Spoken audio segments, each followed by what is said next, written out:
एक बार जोरदार तालियां बजा दीजिए आप सब, तालियां बजाते रहेंगे आप सब। हमारा अगला कार्यक्रम बस कुछ ही देर में आप सबके सामने प्रस्तुत किया जाएगा। हमारा अगला कार्यक्रम बस कुछ ही देर में आप सबके सामने प्रस्तुत किया जाएगा।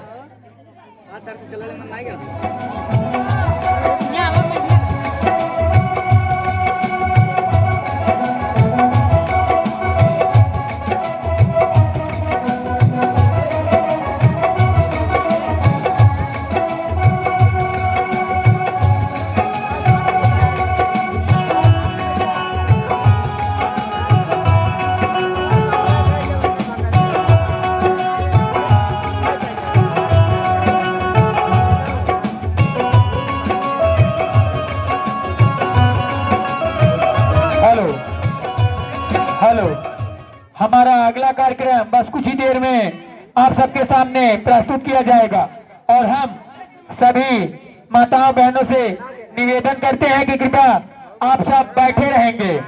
हम विनम्र निवेदन करते हैं कि आप सब बैठे रहेंगे, अभी बहुत सारे कार्यक्रम होने बाकी हैं। इस प्रोग्राम में खुश होके श्री नन्हेलाल गुप्ता जी की तरफ से 11 रुपए का दान प्रदान हुआ है। माता रानी की कृपा आप पर ऐसे ही बनी रहे और आप हमारा मनोबल इसी प्रकार ऊंचा करते रहें। हम और हमारी कमेटी आपको बारंबार प्रणाम करती है और आशा करती है कि आप आगे भी हमारा सहयोग इसी प्रकार करते रहेंगे। धन्यवाद।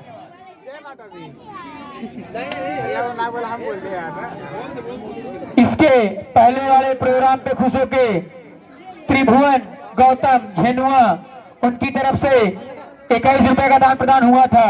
माता रानी की कृपा आप पर ऐसे ही बनी रहे और आप हमारा सहयोग इसी प्रकार करते रहें। हम और हमारी कमेटी आपको बारंबार नमस्कार करती है।